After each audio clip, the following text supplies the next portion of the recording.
بسم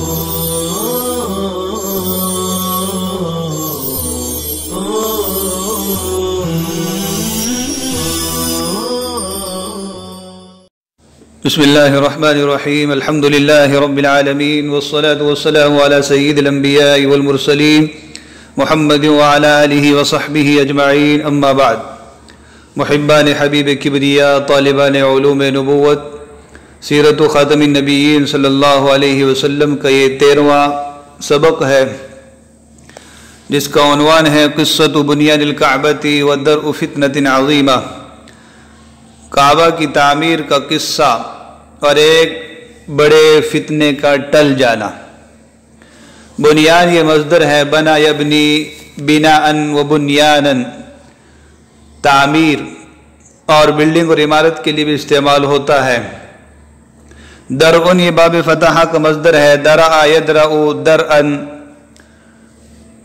ہٹانا، دور کرنا. فتنتن کی جمع فتن، فتنہ، جھگڑا، مصیبت. درع یہ فعل متعدی ہے، اس کا لازم اور مطاوع ان درع آئے گا. جیسے درعتہ فاندرع، میں نے ہٹایا تو ہٹ گیا، ٹالا تو ٹل گیا، دھکیلا تو دھکل گیا. تدارع اور ادارع کے معنی ایک دوسرے پر ڈالنا، جیسے قرآن کریم میں ہے وَإِذْ قَتَلْتُمْ نَفْسًا فَادَّارَأْتُمْ فِيهَا، جب تم نے ایک شخص کو مار ڈالا پھر لگے ایک دوسرے پر ڈالنے. اسی مادے سے فقہ کا مشہور قاعدہ ہے درء المفاسد و جلب المصالح، مفاسد اور نقصان والی چیزوں کو دور کرنا، ان سے بچنا، اور منافع، فائدہ مند چیزوں کو قریب کرنا، ان سے استفادے کے موقع استوار کرنا. کعبہ کی تعمیر متعدد بار ہوئی ہے. یہ روئے زمین پر اللہ کا سب سے پہلا گھر ہے. تاریخ میں جو کعبہ کی مکمل تعمیریں ہیں تو وہ 11 یا 12 بتلائی جاتی ہے. سب سے پہلے ملائکہ نے تعمیر کی، پھر آدم علیہ السلام نے، پھر شیث علیہ السلام نے، پھر ابراہیم و اسماعیل نے. تو قرآن کریم میں کعبہ کی جس تعمیر کا تذکرہ ہے وہ ابراہیم اور اسماعیل علیہ السلام کی تعمیر کا ہے، جیسا کہ پہلے گزر چکا. اس کے بعد عمالقہ ایک قبیلہ ہے، اس نے تعمیر کی. پھر جرہم نے تعمیر کی. پھر نبی علیہ السلام کے آباء و اجداد میں قصی بن کلاب نے تعمیر کی. پھر قریش نے تعمیر کی. تو یہ قریش کی تعمیر کا تذکرہ ہے، جس میں آپ صلی اللہ علیہ وسلم بنفس نفیس موجود تھے اور آپ کی عمر اس وقت 35 سال تھی. قریش کے بعد حضرت عبداللہ ابن زبیر رضی اللہ عنہ نے اپنے زمانے میں تعمیر فرمائی تھی، اور اس کے بعد حجاج بن یوسف کی تعمیر ہے. اور پھر 1040 میں سلطنت عثمانیہ کے ایک فرما روا سلطان مراد الرابع رحمہ اللہ نے تعمیر کی. تو آج جو کعبہ کی تعمیر ہے، جو عمارت کھڑی ہے، وہ سلطان مراد کی تعمیر والی ہے. تو قریش کی جو تعمیر تھی، اس تعمیر میں انہوں نے کعبہ کو منہدم کر کے عصر نو تعمیر کی. اور سیدنا ابراہیم علیہ السلام کی جو تعمیر تھی، اس کا ایک حصہ انہوں نے پاک اور حلال مال کی کمی کی بنا پر چھوڑ دیا، جسے حطیم سے تعبیر کیا جاتا ہے. تو قریش تعمیر کرتے کرتے جب حجر اسود کے رکھنے کی جگہ پہنچے تو باہم جھگڑا ہوا کہ کون اس اعزاز کو حاصل کرے. ہر قبیلہ یہ چاہتا تھا کہ ہمارے حصے میں یہ سعادت آئے. تو اس موقع پر یہ تجویز پیش کی گئی کہ آئندہ کل جو سب سے پہلے حرم میں داخل ہو وہ اس کا فیصلہ کرے گا، اور ہر ایک کو اس کا فیصلہ منظور ہوگا. تو آئندہ کل آپ صلی اللہ علیہ وسلم سب سے پہلے تشریف لائے، اور آپ صلی اللہ علیہ وسلم کو دیکھتے ہی وہ لوگ رضامند ہو گئے کہ یہ امین ہے. آپ علیہ السلام نے ان سے کہا کہ ایک کپڑا لاؤ. اس کپڑے پر حجر اسود کو رکھوایا،